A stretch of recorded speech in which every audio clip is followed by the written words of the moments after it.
Baghdad के एक दरवेश आलिम थे, तो वो जब भी नमाज पढ़ाते ना तो किसी ताजर की दो बीवियों के बारे में दुआ मांगते। नमाज पढ़ाते तो कहते अल्लाह उस ताजर की दो बीवियों को अपनी खास रहमतें अता फरमा। एक दिन लोग उनके गिर्द इकट्ठे हो गए, कहने लगे बाबा जी बताएं तो सही वो बीवियां कौन थी जिनके लिए आप दुआ मांगते।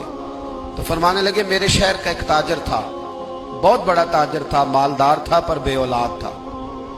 उसे बगदाद से मुल्क के शाम जाना पड़ता था तिजारत करने, और कई कई महीने उसे शाम के मुल्क में रहना पड़ता था।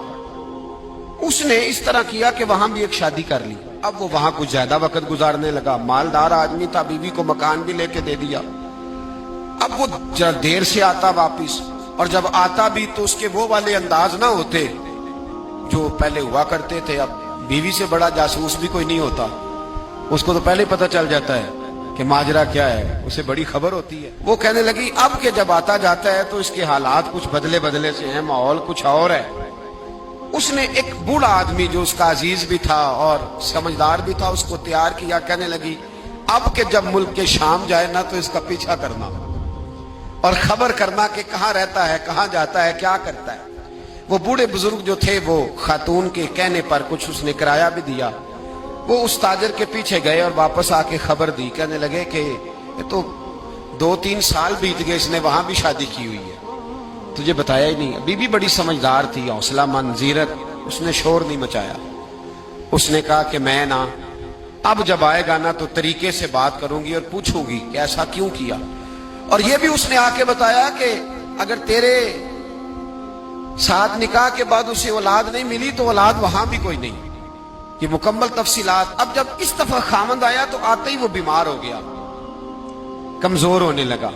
अब खातून ने मुनासिब नहीं समझा कि आते ही धड़ाम से मैं उसके सर पर ये फोड़ दूं कि तूने निकाह किया हुआ है और मुझे बताया नहीं। वो जरा तसल्ली में रही, कुछ वो बीमार था, हौसला रखा, खिदमत करती रही।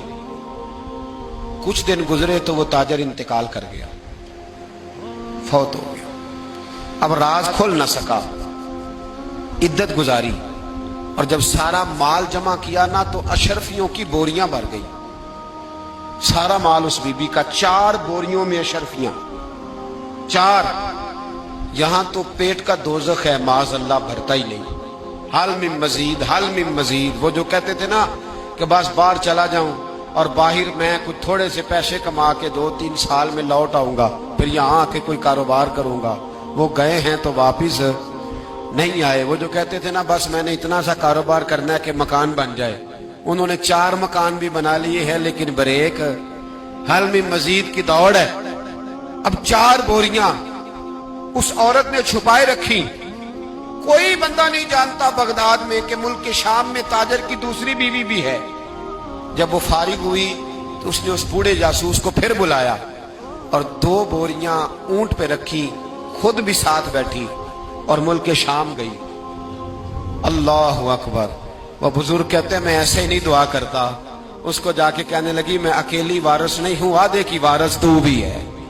मैं अकेली वारिस नहीं, ये तकसीम विरासत है, आधी की वारिस तू भी है। तो रख अपने पैसे, मुझे पता है उसने निकाह किया था पर मुझे बताया नहीं था, तो रख अपने पैसे, मैं तुझे दे रही हूं, आधे तेरे हैं आधे मेरे हैं। उसने नजर उठाई तो रो पड़ी, कहने लगी नहीं अब ये सारे तेरे ही हैं। अगर तू अल्लाह से डरती है तो मैं भी रब से डरती हूँ। अगर तू मुस्तफा करीम का कलमा पढ़ती है तो मैं भी उसी नबी की मानने वाली हूँ। कहा बात क्या है, मेरा क्यों है सारा।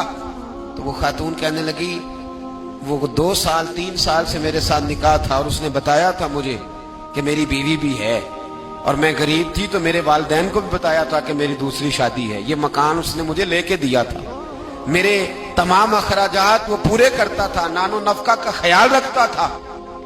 लेकिन अब के जब वो आया तो वो बीमार था। उसने मुझे बताया कि मुझे तबीब ने बताया है कि मैं शदीद बीमार हूं, शायद बच ना सकूं।